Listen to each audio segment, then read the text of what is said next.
그러면은 자궁을 보존하는 수술법이 저쪽 병원에도 있는데 다 비슷한 거 아닌가요? 라고 이제 혼동할 수도 있어요. 근데 그게 혼동하시면 안 되는 게 그 안에 넣는 재료가 어떤 건지에 따라 다르거든요. 근데 대부분의 이제 다른 병원에서는 특허가 없어요. 그냥 일반적으로 몸 안에 넣어도 되는 실리콘을 사용하는 경우가 많은데 그게 이제 자궁탈에 특화된 그런 실리콘이 아니기 때문에 아무래도 자궁을 지지하는 게 되게 약해요. 여기는 안에 넣는 그런 실리콘이 불안정하구나, 문제가 많구나 라고 좀 이해를 하시는 게 좋아요. 소위 말해서 레드라인이라서 레드라인을 넘어서 가지고 그때부터는 이제 지립구에 가깝게 위치하기 때문에 그때는 이제 진행형이야. 그때는 골반저 근육 강화 운동을 해도 효과가 없습니다. 그때는 수술 무조건 해야 돼요. 원장님 뭐 하세요? 요즘 모니터링을 좀 많이 하시네요. 워낙 바쁘다 보니까 사실 모니터링 할 시간이 별로 없는데 요즘 이제 통증에 대한 문의가 많이 올라오고 있어가지고 그래서 한번 어떤 그 궁금증이 있으신지 한번 이렇게 보고 있습니다. 보통 어떤 통증들이 좀 많이 올라오시나요?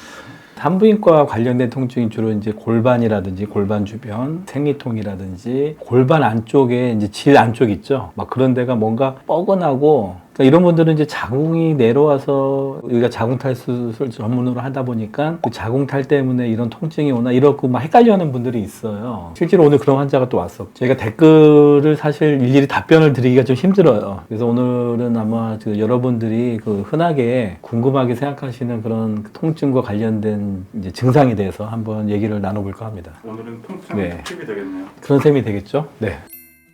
생리 때마다 허리가 부러질 것처럼 아픈데 정상인가요? 광고 카피 보면은 막 이렇게 배를 움켜쥐고 있잖아요. 근데 물론 그게 가장 흔한 통증이 되겠지만은 근데 어떤 분들 보면은 뭐 생리할 때 막 구역질을 한다든지 어지럽다든지 막 허리 쪽으로 가가지고 허리가 끊어질 듯이 아프다 이런 분들도 많이 있거든요. 어쨌든 생리와 관련돼서 나오는 통증이잖아요. 사람마다는 조금씩 증상이 좀 스펙트럼이 좀 다양할 수 있어요. 최근에도 지금 좀 멀리서 오시는 분이 있어요. 강원도 쪽에서 오시는데 이분이 생리통이 심하시거든요. 그래서 심한데 이분은 특이하게 생리할 때 소화도 안 되고 막 토하고 울렁거리고 했는데 현재 4회 정도? 이제 4주 정도 치료했는데 일주일에 한 번씩 오시니까. 근데 이분 같은 경우는 처음에는 이제 골반 근육이 과잉 수축을 해가지고 그러면서 골반이 틀어지고 그 위에 있는 기둥이 허리인데 그래서 허리 근육이 뭉치게 되면서 오는 통증이다 이렇게 설명했는데 처음에는 이해는 하는데 과연 내 통증이 그러면 이런 근육을 치료하면 좋아질 수 있겠는가 하고 좀 반문을 하시더라고요. 근데 일단은 제가 그분의 그 골반 근육이라든지 허리 근육 눌렀을 때 압통이 상당히 심했어요. 그래서 지금 그 근육들을 이제 치료하고 있는데 이제 그때 생리가 마침 이제 있었어요. 이제 생리가 있어가지고 상당히 힘들어 하시지 않을까 이제 걱정을 했는데 이분 말씀이 일단 소화가 안 되고 울렁거리고 토하는 게 없어진 거야. 많이 좋아졌고 그러면서 생리통도 지난번 생리 때보다는 이제 많이 줄어든 상태라. 근데 이제 이 생리통 환자들의 문제가 평상시에는 그렇게 힘들지 않아. 약간의 이제 뭐 골반이나 허리 통증이 좀 있긴 하지만 막 힘들 정도는 아닌데 그러다가 이제 생리 때 되면 힘들어지잖아요. 그래서 우리가 이제 이분들을 이제 평가를 하려면 다음 생리 때까지 기다려야 되잖아. 아무래도 이제 인터벌이 길긴 한데 그 사이에 이제 저희가 어떻게 평가하냐면 그래서 근육을 눌렀을 때 압통이 아직 심하다. 미세전류 치료할 때 따끔거림이 아직도 심하다. 그러면은 이분은 아직도 근육이 상당히 뭉쳐 있다고 판단해서 이제 치료를 하고 아마 12월 말 올해 이번 달 말쯤에 이제 생리를 하게 되는데 그때 이제 평가를 해야 됩니다. 그러면 사타구니 쪽이 자주 땡기고 네. 찌릿한데 산부인과를 가야 되는 건가요? 우리가 이제 사타구니 통증이라는 게 상당히 좀 여러 가지 이유가 있어서 복잡해요. 그렇지만은 일단 물론 이제 여러 과가 인발부돼 있죠. 왜냐하면 사타구니가 있는 쪽은 고관절이 있는 쪽이잖아요, 그죠? 그래서 고관절 자체가 이제 관절에 문제 있는 경우, 뭐 무혈성 괴사라든지 이런 것들 때문에도 통증이 올 수는 있는데 저희 병원에 오신 분들은 처음부터 오는 분도 있지만 대부분은 이제 여러 병원을 경유해서 오시거든요. 정형외과도 가보셨고 비뇨기과도 가보셨고 외과도 가보셨고 다 가봤어. 근데 거기서는 아무런 이상이 없다고 하니까 본인은 계속 통증이 있는데 나는 그러면 어느 과를 가야 되나 하면서 저희 유튜브를 보시고 아 선생님 말씀하시는 그런 내용들이 너무 나랑 이제 일치해서 오시거든요. 그래서 그런 분들은 결국은 이제 사타구니를 아프게 하는 근육들이 몇 가지 있어요. 근데 그런 말단 근육들이 이제 뭉치면서 뭐 치골근이라든지 이렇게 뭉치면서 아프긴 하지만 결국은 골반의 문제거든요. 그래서 골반에 있는 주요한 근육들 항상 늘 설명하지만 뭐 이상근이라든지 근육이라든지 장골근 이런 것들을 다 체크해 보면 다 압통이 심해요. 그렇기 때문에 이런 근육들을 제대로 치료하지 않으면은 말단 근육을 아무리 우리가 풀어줘도 의미가 없어요. 그래서 물론 말단 근육도 이제 치료를 해야 되지만 중심부 근육들을 치료를 하면서 환자분들이 결국은 전체적으로 골반 근육이 풀어지면서 이제 통증이 좋아지게 되는 거죠.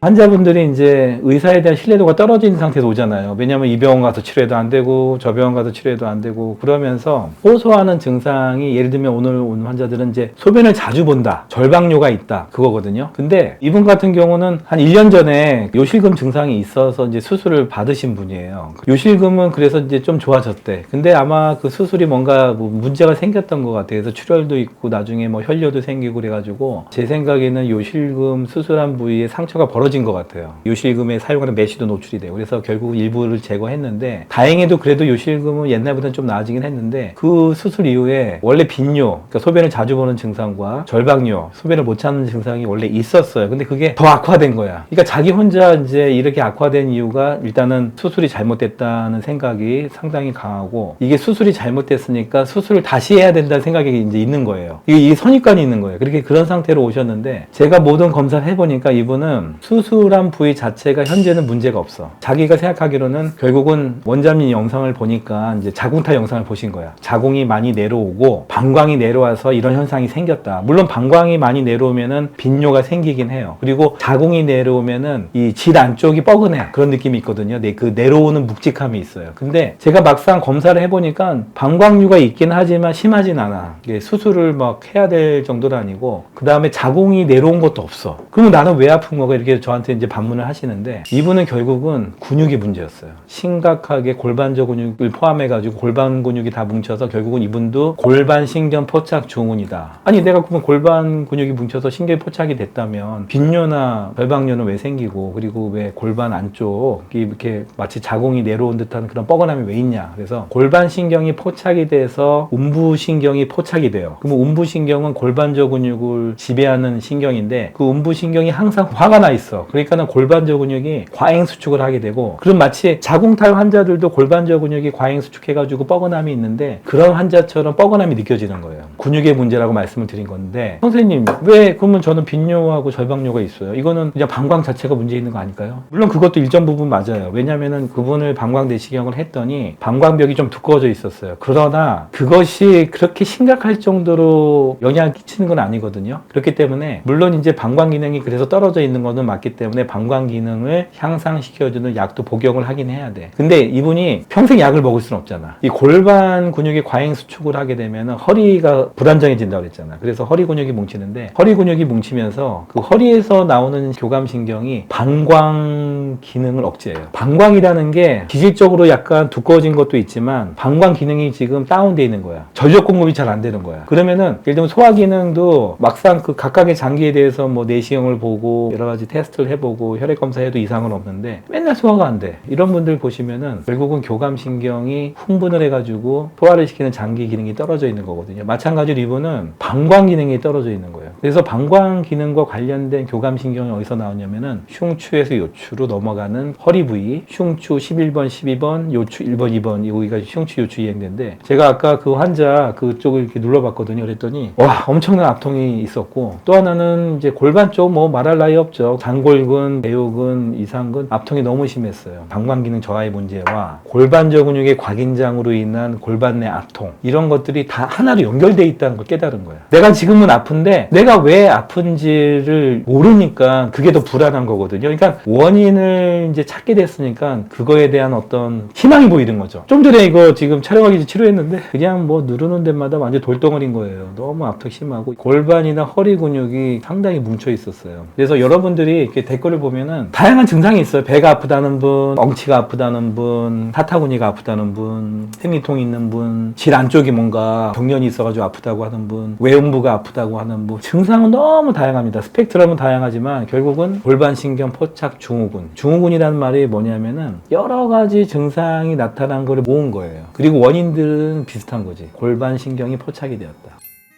많은 댓글을 달아주셔서 저도 고마워요. 저에 대한 칭찬도 있고 채찍질도 있고 다양한 이제 증상에 대해서 이제 하소연하는 분들도 있는데 어쨌든 여러분들이 갖고 있는 이런 증상들이 정확하게 원인을 찾아야 되잖아요. 여러분들이 혼자서 그냥 상상하면서 결국 포기하고 분도 있지만 내 병은 내가 알아 이런 분도 있는데 절대 그렇지 않고요. 물론 그동안 여러 선생님들 만나면서 치료가 잘 안 되고 실망도 하고 그냥 포기하고 사시는 분들이 있는 걸로 아는데 그러시면 안 되고 일단은 정확하게 병원에 와서 정말 자궁이 내려온 건지 아니면 다른 원인으로 아픈 건지를 제대로 진단을 받고 치료를 받으시길 저는 강력히 권합니다.